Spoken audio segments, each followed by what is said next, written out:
Welcome to the course on Industrial Automation and Control. Myself, Dr. M. Palaprasad Reddy, working as Associate Professor at Institute of Aeronautical Engineering in the Department of Electrical and Electronics Engineering. In today's class, I am going to discuss the history of automation. Initially, the automation is more focused in the manufacturing industry. The automation in the manufacturing industry has evolved from the use of basic hydraulic and pneumatic systems to today modern robots. Whenever the automation started, initially they used to automate the systems with the help of pneumatic controls and also hydraulic control actions. So later they have used the programmable logic controllers, and with the development of electronics, they have used the electronic gates also. In current days, most of the automated industries, they are going to utilize the high-end robotics for performing the various tasks, starting from moving the objects, logistics, and also to assemble the cars. That is the high level of automation used in the industrial applications. Industrial operations are automated with the goal of boosting production and reducing the cost of labor. So this will lead to the increasing the profit of any industry if they are going for automation. So not simply they are moving to the automation. So with the help of automation and with the optimal utilization of available resources, they are planning to increase the profits by reducing the cost and also reducing the labor and increasing the production volume. And automation solutions are required from the range of agriculture to the space technology. So not only the agriculture, you can utilize in the industrial applications, and you can utilize for building automation, home automation, and even you can apply the same thing for the space technology also. These automation techniques have a wide variety of applications in the various fields. At the initial stage, in the 1913, Ford Motor Company introduced a car production assembly line for mass production of cars. So according to the demands at that particular instant, so they have completely automated the process for production of the cars. That means fixing the various components of the car and taking the various parts from one place to the another place, and they are going to assemble the entire car at a single place with the help of automation. And during the 1930s, Japan company made micro switches and counters and timers. So this is for automation applications. And during the Second World War, this automation becomes very famous. Why? Because these automation techniques are used in fighter airplanes, landing aircrafts, and warships, and also tanks. So why? Because when you look at the applications, like if you take the World War, so if you want to reduce the more human interventions, so if you are going to automate the process, you can move the fighter airplanes as well as the warships and landing aircrafts, and also especially tankers, that you can move automatically and you can control remotely those particular devices. And in the current industrial robots, so that featuring the high quality computing capability and high vision systems. So this will lead to any industry to operate very remotely all the things. And coming to the history, so automation is basically the delegation of human control function to technical equipment, especially for increasing the productivity, quality, safety working conditions, and reducing the cost. So for any industry, if they are moving to the automation, so they are going to increase the productivity by using the mechanization, and also they are going to improve the quality by eliminating the human interventions, and also they are going to provide the safe working conditions for the persons those who are going to work or inspecting the various machines within the industry. And also finally they are going to reducing the cost by optimally planning and also optimally utilizing the whatever the materials required for production. And coming to the developments in the industrial control, so initially the industries are operated by the human beings or workers, so that is done with the help of manual control. Then with the development of hydraulic and pneumatic control units, so initially they started the automating the industries with the help of pneumatic control and hydraulic control actions, and later they have moved to the hardwired logic control. So this also going to involve a very lot of wiring within the automation system, and with the development of electronic gates, and they have moved to the electronic control using the logic gates, and finally it has arrived to the programmable logic controllers. What is the advantage of moving from manual control to the automation means? So here right now with the aid of automation, all the world is going to enjoy the high quality products and also better energy savings and resource and raw material utilization properly. So finally, if you are going to do anything, especially if you are going to work with the various machines, the accuracy of machines may vary if the workers are going to operate the machines all the time. But if you are programming the machine to function it automatically, then it is possible to get the high quality end products. And also if you are going to make the machines to automatically work, so it is obviously going to the save energy, and also it is going to utilize the raw materials very proper manner. And coming to the manual control, so here all the actions are related to the process control are taken by the operators. So for operating entire industry, at each and every point of the industry, there will be a persons or workers, those who are going to inspect and those who are going to operate the various devices within the industry. This is called manual control. What are the drawbacks? So here, when the human beings are involved in various tasks, so always there is a chance of committing some mistakes. So if they are going to commit any mistakes, that will lead to the errors, or that will lead to the variations in the product, or that will lead to the false production of the false products. So here main drawbacks are likely human errors, and consequently its effects on quality of final product. So if you are not properly giving the dimensions, and when you take the final product, you can observe that there will be always variations in the product. The production, safety, energy consumption and usage of raw material are all subject to the correctness and accuracy of human action. So if the human beings are not properly engaging the activities within the industry, then obviously the safety also going to be a very big matter, and consumption and usage of raw material is going to be very much high, and finally there may be a variation in the production, and also there may be a decrease in the production volume if it is all controlled by the manually. So here this picture you can see, so here there is a process and this person is going to control this particular temperature. So what he has to do, he has to measure what is the temperature through this particular temperature reading unit, and he has to inspect all the time what is the temperature in the process, and if this particular temperature is below or above a particular set point, he has to operate this particular hand valve.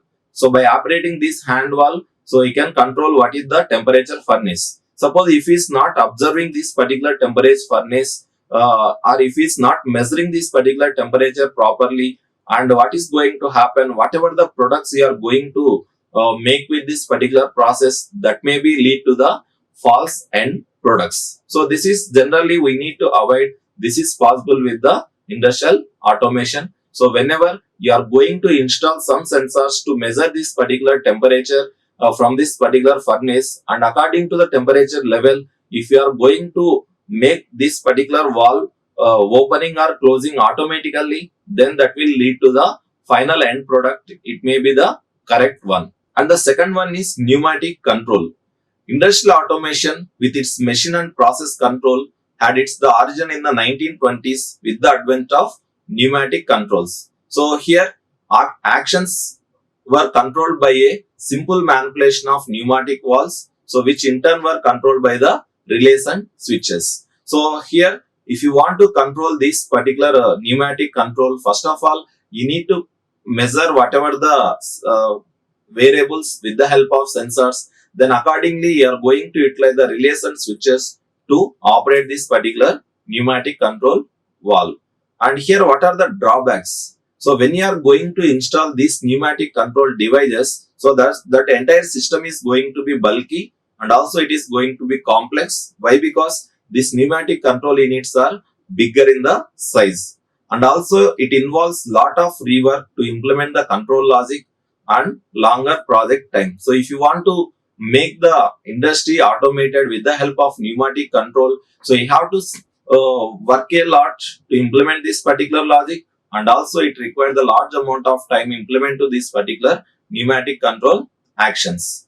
And the third one, that is the hardwired logic control. So as you can see in the diagram, so here this is automated through this hardwired logic control. There you can see a large number of wires are connected. So these are going to process the information from process to the various control units, and again they are going to give back the signals from this particular control units to the process. So this is going to involve a large number of wiring and large number of components. So this particular hardware logic control also going to be very bulky in the size. The contactors and relays together with the hardware timers and counters are used in achieving the desired level of automation. And here main drawbacks are panels are going to be very bulky and complex wiring, longer project time, difficult maintenance and troubleshooting. So if there is any miscommunication, or if you are not going to get the proper readings from the sensors, it is very difficult to identify wherever the signal is missing. So why? Because this particular hardwired logic control involves a large number and bulky connections. And the fourth one, so electronic control using the logic gates. So in the 1960s, the electronics are more developed. So with the development of electronics, logic gates started replacing the relays and auxiliary contactors in the control circuits. So here in the earlier hardware logic, there we are going to utilize the hardware timers and counters. So within the electronic control using logic gates, so here you are going to replace the timers and counters by electronic timers. So this is going to be one of the advantages. And if you are moving to electronic control using the logic gates, what are the advantages? So here reduced space requirements. Why? Because the electronics components density will be very much high. So within a given space, you can accommodate a large number of components. And if you are going to design the electronic timers with the help of logic gates, that is going to be very compact size. So as the electronics are going to consume a very less amount of power, so that even you can save the energy also. And also less maintenance and greater reliability. So here you are not using any components or any machinery. Here simply you are utilizing the electronic components. So it will give the more reliability, and also maintenance is going to be very much less. But what are the drawbacks? So here, if you want to change the control logic of the entire process, once you have implement the logic, so it is not possible to change the logic in between, and again you have to design the new logic. And for implementing this logic gates also, it requires the more time compared. This timing is less compared to the previous cases. And the last one, that is the programmable logic controllers. So in the 1970s, with the coming of microprocessors and associated peripheral chips, the whole process of control and automation underwent a radical change. So why? Because the microprocessors are very compact in the size, and those are going to perform very well, and also the computing power of microprocessor is very high. So with the development of this particular microprocessor, the automation industry had a radical change. Why? Because so wherever you want, you can control the process by measuring the variables through the sensors with the help of microprocessor units. So instead of achieving the desired control or automation through a physical wiring of control devices, so in the PLCs, here you are going to achieve through a program or software. So by changing the programming, so you can change what is the control logic. But if you want to implement the change in the logic through the logic gates, you have to replace the hardware components. But in the PLCs, you no need to change any hardware. By simply programming the PLC, so you can work with the any process however you want. And the programmable logic controllers have in recent years experienced an unprecedented growth as universal element in the industrial automation. Now when you walk through any industry or factory or any manufacturing unit which is automated, there you can find out a large number of programmable logic controllers. So here you no need to control all the variables at a central unit. So with the help of programmable logic controllers, so you can control the individual units by placing one PLC dedicated for that particular individual places or a specific area. So that is one of the advantages of PLCs. And you can use the PLCs in a wide variety of applications, that is ranging from simple control like replacing small number of relays to complex automation problems. So now when you go to any process industry, there you can see a large amount of programmable logic controllers are utilized. And what are the advantages of PLCs? So here PLCs are very compact in the size. So if you are going to implement through the pneumatic or hydraulic control, and if you are going to use hardwired logic control, or if you are going to use the logic control, so again you require the additional devices, but the PLC is going to act like a processor, so that it is also compact in the size. So by simply programming, you can work with the PLCs, and the space required to install the PLCs is going to be very much less. And also PLCs are basically, it's like a electronic device, so it is going to consume very less energy, and the maintenance of this processor is very simple, and it is going to be economical, greater life and reliability, tremendous flexibility. Why? Because whenever you want, if you want to change the logic, simply you can change the logic in the programmable logic controller, so you can implement. So shorter project time, if you want to move from one function to the another function, it's a matter of changing the programming in the software. And easier storage, achieving, and documentation. So you can store all the logics whichever you implemented very easily in the programmable logic controllers. So this is the advantage of PLCs. And coming to the industrial automation, so there are typical components. One is the field instruments, control hardware, and control software. So what is the need of field instruments? So in any industry, if you are going for automation, you have to measure the various variables at various levels in the field. So for that purpose, you require a variety of sensors. Suppose if you want to measure the temperature, you require one kind of sensor. If you want to measure the pressure, you require the another sensor. If you are going to measure the humidity, pH level, and you can require a variety number of sensors. Those are going to measure the physical variables wherever you are going to locate these particular sensors, and those sensors are transmitting the data for whatever the automatic control. And here control hardware. So in the control hardware, if you want to implement some particular control logic, you require the control hardware. So this may be a variety of controllers are available. And control software, so for maintaining all those things, you may require a dedicated software, that may be the real-time software. And here you can see, so this is a typical installation of industrial automation system. And if you come from the bottom, so what is there in the bottom? Here you have the sensors placed in the field. So what is the need of sensors? So these sensors are going to measure the various quantities. It may be the water level, or it may be the flow level, or it may be the force, or it may be the displacement, or it may be the speed. Any kind you can measure through the sensors. So which are going to interact directly with the process or industry. So this part only directly interacting with the process. And whatever the information you are going to get it from sensors, so that you are going to pass it to the junction box here through the field cabling.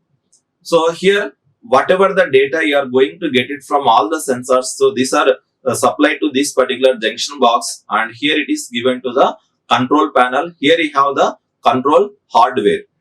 So how this particular control hardware is going to work? So generally here, suppose if you are interested to maintain the temperature of 50 degrees centigrade, then within the control, you are going to write some particular logic, so that if the temperature is above the 50 degrees centigrade, you have to switch on some particular units in the process, and if the temperature is going below, you have to turn on some units within the process. So based on whatever the logic you are going to write within the control hardware, so accordingly this particular control hardware is going to send the signals to this particular actuators or some other devices. So those are placed in the field level, to control that particular temperature furnace or boiler, or it may be some other hardware things. And here you have the SCADA software. So what is the need of SCADA software means, here you can see in this particular diagram, so there is a displays are there, so that is like a human machine interface. So this is also, we can call it as the HMI, human machine interface. So here you have the sensors, here you have the control hardware for implementing the whatever the logic you are going to, like it may be the programmable logic controllers or it may be the PID controllers, and here you have the SCADA software. So here you are going to monitor the entire process. So suppose if you are going to work with the controlling the temperature, so whatever the temperature from each instant, that will be displayed on the human machine interface. And also if you want to change the set point in the control hardware, so you cannot change in the control hardware, that can be changed through this particular SCADA software. So at this particular level, you are going to set the goals or control point or set point to this particular controller, so that this controller is going to act accordingly. And this is the advanced technology. Here you can see, so smart transmitters placed in the field, and here field bus scanners, control panels, and here you have the SCADA software. So here smart transmitters means, so generally until and unless there is some particular software and hardware combination along with the sensors, it cannot transmit the data to the next level. So that's what here also you may require some particular dedicated circuitry or dedicated hardware and software combination to measure the physical variables, and you can convert these particular physical variables into the usable form for the next level, and you can transmit to the next level for controlling. And again, based on the control unit or control hardware, so what is the function of control hardware means, so based on whatever the values you are getting from the sensors, so this is going to generate continuously whatever the control input. So again, this control input is giving the signals to this particular actuators or other devices to control this particular process. And coming to the sensors or field instruments, so these sensors with transmitters or the field devices, so these are placed in the field who actually sense the parameter and send the analog signal to the control hardware. So here the analog signals used are like RTD, so that is resistive temperature detectors, and you have the thermocouples, so these are going to measure in the range of 4 to 20 milliamps. So these are the some widely used sensors like RTD, so that is for measuring the temperature, and even you can use the thermocouples, so that is going to give the output in terms of the millivolts, temperature into the voltage. And here you have the pressure transmitters, flow transmitters, level transmitters, and you have the conductivity meter, density meter, and pH transmitter. So these are the various sensors used at the field level, and all these sensors are going to interact with the process or industry. And these are the some manufacturers of sensors like Fisher, Rosemont, Ecogova, Anderson, Hausers, Radix, Toshbro. So these are the various companies, those are going to manufacture the different kind of sensors used in the industrial automation. And control hardware, there are three kind of control hardware. One is the standalone PID controllers, programmable logic controllers, and distributed control systems. So coming to the standalone PID controllers, so these are the independent small hardware units, so which are going to cater to the requirement of closed loop controls in the process. So whenever you are going to install these PID controllers within the process, so there you are going to design a control loop. So if you have the number of physical variables, and there you are going to generate the number of closed loop controls each for one particular variable. So like that, according to your requirements, you are going to place a number of PID controllers within the plant or process for controlling. So these hardwares can be installed in the field or in control room, and this hardware can be connected to the network. And here currently these controllers are available with the hundreds of segments and programming patterns. And here you can even PID controllers, so those are available in the digital form also nowadays, and even there are standalone PID controllers are there. This you can implement in the process control or any other applications for automation. And these are the some manufacturer of PID controllers Ecogoa, ABB, Murray, Eurotherm, Ascon, Shino, Bells, Fuji. So these are the various companies available for manufacturing the PID controllers.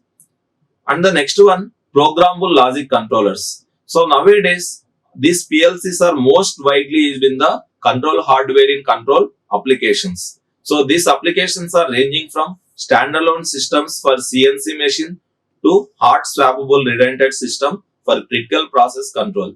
So generally these programmable logic controllers are very much useful wherever the human beings are not able to work, like the hazarded places. If you are going to work with in a chemical plant where you are going to operate the boilers at a very high pressure and high temperature, so in that particular places it is not possible to provide the safe working conditions for the human beings. So in that particular places, these programmable logic controllers are very much useful for controlling the process.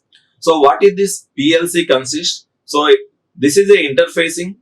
Here you can interface the any hardware or any factory through this PLCs. So here how we are going to work with the PLCs means, so the PLC is programmed interface between the field input element like limit switches, sensors, push buttons, and the final control elements like actuators, solenoid control valves, drives, hooters, etc.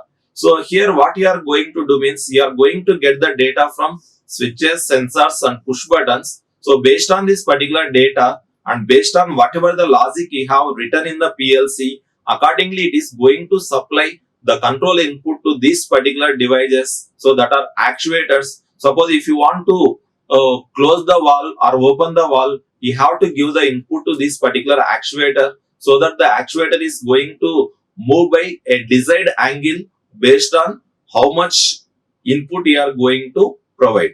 So what PLCs consist, basically it may consisting of the input module and it may consisting of the CPU with the processor and program memory. It will be having the output module, bus system and power supply. So these are the various parts of PLCs. And again there is a dedicated module for the programmable logic controllers. So there we can discuss in detail what is the hardware structure of this particular PLCs. And the other kind of control is distributed control system. So it is a completely monitored by the computer controlled systems. So with the help of a distributed network through the various parts of the machinery or various parts of the industry. So here a distributed control system is designed. So that is completely controlled by a computer. So that we can call it as the distributed control system. So this is all about what is the history of automation systems. And in the next class, we'll discuss what are the architecture of industrial automation systems. Thank you. Like, share and subscribe. Hit the bell icon for more updates.